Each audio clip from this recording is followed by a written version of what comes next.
Morning, everyone. House Democrats have made clear from the very beginning of this Congress that we will work to find bipartisan common ground with our Republican colleagues on any issue, whenever and wherever possible, in order to deliver real results for the American people.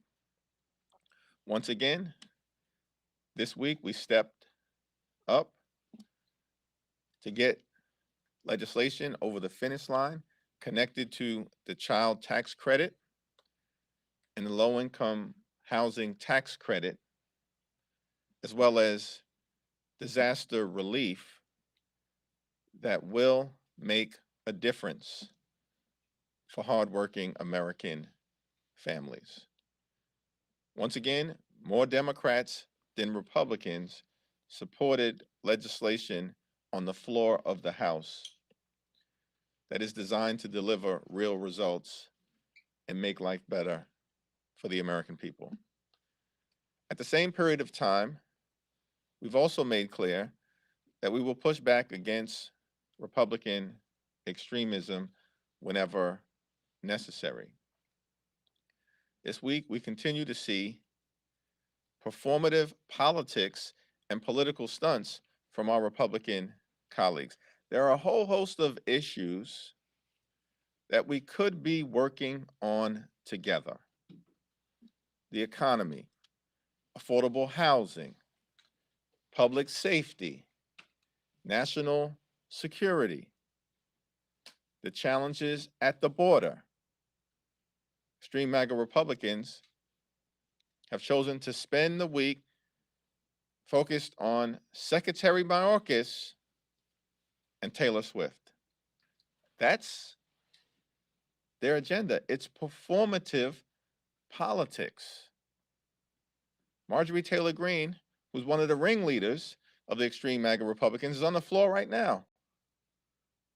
Not trying to solve a problem for the American people, but once again to bring another frivolous censure resolution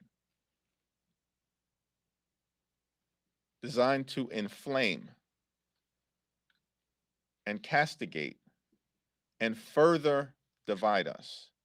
Don't we have enough division in America right now? Don't we have enough challenges that we should be working together to solve? But all we get from the extreme MAGA Republicans are political stunts and performative politics, and it's a shame. Questions?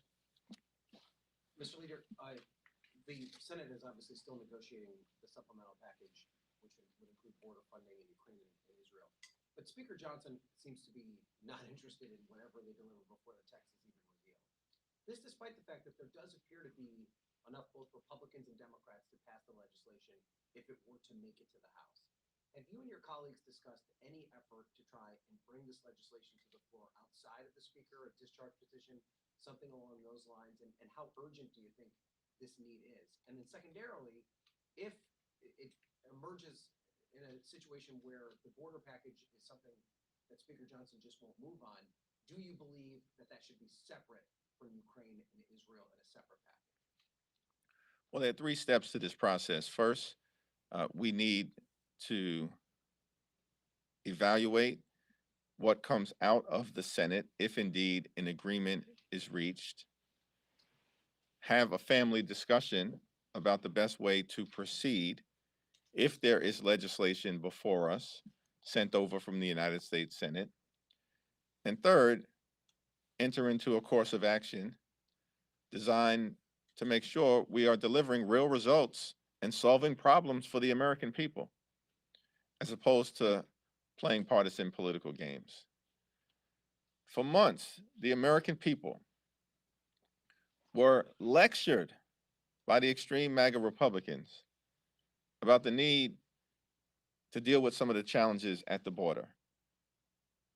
House Democrats, President Biden, Senate Democrats are ready, we are willing, we are able to work together to address the challenges at the border and fix our broken immigration system. It should be done in a comprehensive, bipartisan, humane fashion. That's President Biden's commitment. That's the Senate Democratic commitment. That's our commitment. Lectured for months about issues at the border.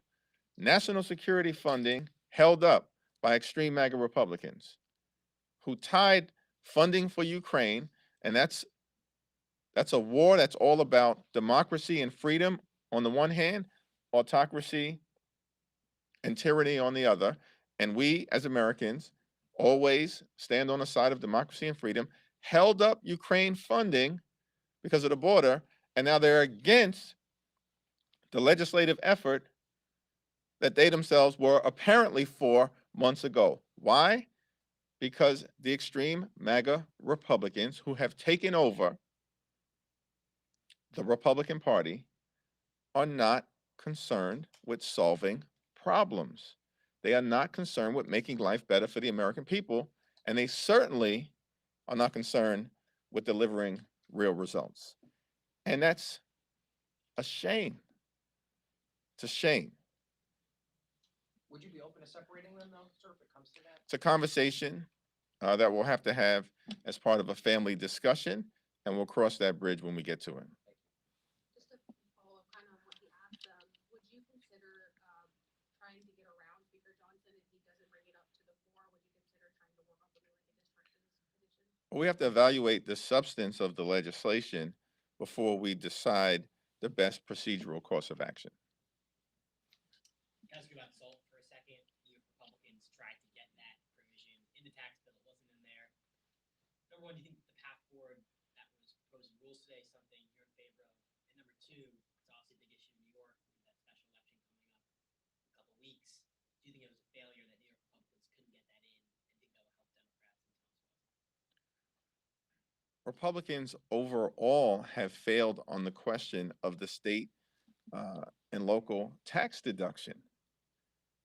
Let's remember how this journey started. 2017, Republicans controlled the presidency, the House, and the Senate. And their signature piece of legislation that year was the GOP tax scam, where 83% of the benefits went to the wealthiest 1% in America, and they saddled hardworking American families with $2 trillion worth of debt so they can subsidize the lifestyles of the wealthiest amongst us who weren't even necessarily asking for those dramatic tax cuts. And in the process of passing the GOP tax scam, Republicans detonated the state and local tax deduction, which hurt middle-class families and retirees in New York, in New Jersey, in Connecticut, in Pennsylvania, in Illinois, out west, and at many points in between. Republicans created the problem when they blew up the state and local tax deduction and stuck middle-class families, in some cases, with tax bills that were $10,000 or $20,000 or $25,000 more than they might have otherwise faced. My colleagues from New York came to the Congress last year and said their top priority was going to be to fix the state and local tax deduction that Republicans broke, and they have failed to do it repeatedly. And I have no confidence in their ability to change that situation. It's going to take Democrats dealing with the tax code in a manner that puts middle-class families and hardworking American families first, as opposed to the wealthy, the well-off, and the well-connected, which is what Republicans continue to do. Thank you, Mr. Leader. So what do you make of Congressman Troy Nell's comments about Congresswoman Cori Bush following the DOJ into whether she misused campaign funds. Now, he called her husband a thug and stated that if she were, quote, loud all the time, she wouldn't need security. Clearly peddled in racially inflammatory language. He should apologize. It's disgraceful. And as far as I know, the person that he called a thug actually served in the United States military, putting his life on the line as so many of our service women and men do. We've just seen the sacrifice that is made by the men and women of the U.S. military. It's a solemn responsibility that they undertake. And to casually just throw out language, calling people thugs, is shameful. There's been a uprising in swatting incidents across the country that have affected members of Congress on both sides of the aisle. What's your reaction to this fight? And do you think that there's a legislative fix to what's been happening? Well, we should look at all available options in terms of partnering with the law enforcement community here on Capitol Hill and across the country to push back against these aggressive swatting incidents that do endanger the lives of the American people, the families of members of Congress, and the responding law enforcement officers themselves, because of lies that are being told to draw law enforcement officers into a situation that could, if gone wrong, result in people being seriously injured. It is an issue that I think we can work on in a bipartisan way. These swatting incidents, of course, are affecting everyone. And members of Congress should be able to serve free of violence, harassment, and intimidation on both sides of the aisle, so we can do what the American people sent us to Washington to do, which is solve problems and deliver real results. Thanks. Back, all the way back. I'll come back to you. A substantial wave of layoffs in big news outlets. Just yesterday, reporters here on the Hill found out that outlets were shutting down some news reports. Curious if you have any reaction to that. Do you have any concern about that, given our role in democracy? Yeah, we should all be concerned about the decline in the ability of the American people to receive information in a clear, a comprehensive, and a transparent fashion from the American media, which is central to our democracy. We have the Article 1 legislative branch. We have the Article 2 executive branch. We have the Article 3 judiciary branch. These are all important institutions connected to the great American democratic experiment. But central to that experiment as well is the freedom of the press and the ability for the American people to receive information, to understand what their representatives are doing, what their judges are doing, what the president is doing in connection with the issues of the day. And I think there are some efforts before the Judiciary Committee to figure out how we might be able to better support local news all across the country. And those are efforts that I hope, continue to lead to something fruitful. Leader Jeffries, some of your Republican colleagues announced later today a couple of actions against the Education Department's botched rollout of the new FAFSA form. What, if anything, do you think should be done in response to the delays? Well, we should take a look at the situation and make sure that any problems that occurred that create challenges for our young people pursuing assistance in terms of their efforts at higher education are resolved. Leader Schumer has called for a crackdown on Zyn nicotine pouches. I'm curious if you think there should be a crackdown on Zyn. Haven't spent a lot of time on the issue, but I look forward to looking into it. Back to the border a little bit. Obviously, you've got Speaker Johnson and a lot of House Republicans calling this dead on arrival in the House. Obviously, there's still an effort, especially once the text gets out, to try to pass it. But there are also some Democrats in the House, progressives, and some in the Senate as well, who are raising concerns about some of these provisions. They worry that President Biden might sell out immigrant communities. They've said that in some press conferences.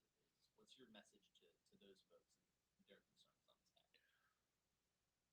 We have a broken immigration system that we need to fix. President Biden has asked for the tools to fix it. And there's an ongoing discussion that hopefully will result in a legislative product that we can all evaluate on our side that should be consistent with two important American values. First, we are a nation of immigrants, and that will continue to be important to our future competitiveness. Second, we are a nation anchored in the rule of law. And I certainly don't think that it is responsible for extreme MAGA Republicans to say that on such an issue of importance relative to addressing and fixing the challenges at the border, that anything is dead on arrival before they've even had an opportunity to review it. That is not responsible legislating. That's playing political games. And the American people are sick of it. And the American people should be sick of it. Because the American people can see with their own eyes that there are real challenges at the border.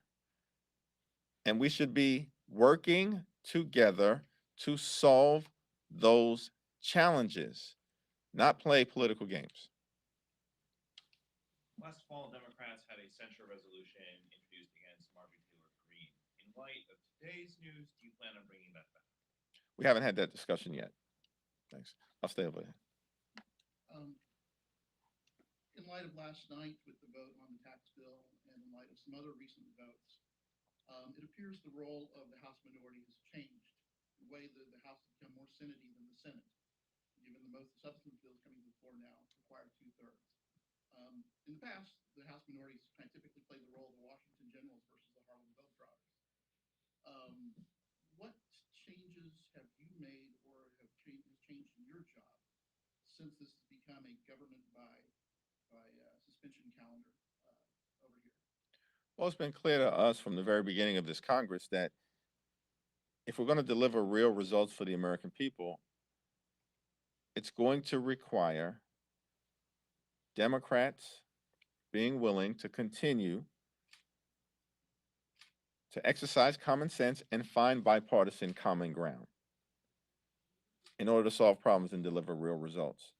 That was the case with respect to avoiding a catastrophic default on our nation's debt for the first time in American history that would have crashed our economy and hurt the American people. That has been the case on 3 different occasions where we were able to avoid a harmful government shutdown because House Democrats stepped up to deliver real results for the American people and fund the government in a manner that provides for their health, safety, and economic well-being. That certainly was the case with respect to passing a tax package that strengthened the low-income housing tax credit and the child tax credit. That will continue to be the case for the balance of the 118th Congress. Do you feel, though, that Democrats have taken advantage of this new leverage? That you guys are playing hardball enough, given that you guys are carrying most of these bills?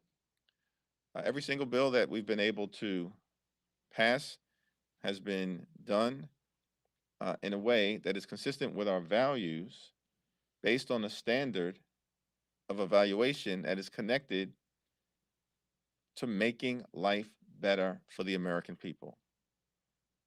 And if the bill that is before us is designed to improve the quality of life of hardworking American families, we are going to help shape it, support it, and get it over the finish line. I think it's the Black History Month, and we're having South Carolina primary. In your role as leader, what is your message to Black voters? Well, with respect to Black History Month, let me simply just say Black history is American history. And going all the way back to 1619, we have been an important part of the American story, and that will continue. In connection with the South Carolina primary, there's not much that I can say about it from this podium on the governmental side, but I just expect that voters in South Carolina, as has been the case in every other state, should participate, go to the polls, exercise your right to vote, evaluate the records of all candidates, and recognize that they have the power, not just African American voters, but all voters have the power to shape America's future. Thanks. Thank you, Mr. Speaker, or Mr. Leader, excuse me. I wanted to ask specifically about your response to Representative Emmer calling for an ethics investigation into Representative Omar yesterday. Yeah, I haven't seen that call, so I have no comment on it right now. Back. Oh, sorry. Then I get you in Kevin next. With respect to the tax bill last night, some analysts are looking at it and saying,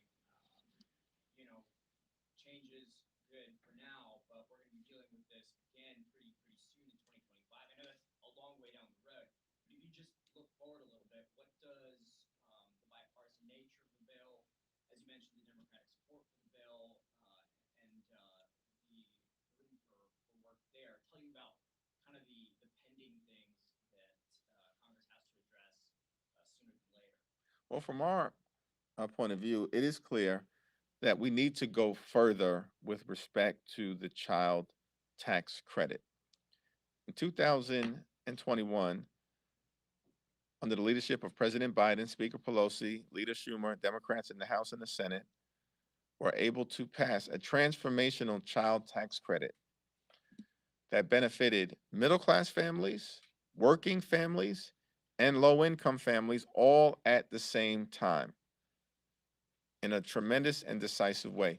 We should build upon that moving forward, and that's what House Democrats plan to do at the first available opportunity. Kevin? Go back to SALT. In the event that this does get to the floor, would you allow, keep it open to your Democrats to vote for the rule if they want to advance this, particularly some in New York that might want to see this come? And how would you vote should it actually get to a up or down vote? We have to evaluate the actual proposal to strengthen and restore the state and local tax deduction before we make any procedural decisions about the best path forward. Before the Ways and Means Committee, with respect to the tax bill that was on the floor yesterday, there was an amendment that was offered by Congressman Bill Pascrell that would have raised the state and local tax deduction cap from $10,000, which is outrageous, imposed by the former twice impeached president and his MAGA extremists in 2017. That amendment would have raised the state and local tax deduction cap from $10,000 to $60,000. That is based on legislation that allegedly is supported by the New York Republicans. And so it seems to me that we should evaluate whether meaningful progress is being made on the state and local tax deduction based on the legislation that the New York Republicans themselves submitted, which raises the cap from 10,000 to 60,000. It's not my standard, that's their standard. And apparently they are for it before they're against it. Every single Democrat on the Ways and Means Committee voted for the Pascal Amendment. Every single Republican voted against it. That's a record that eventually is going to be litigated before the people of New York State and the people of this nation. Thank you, everyone.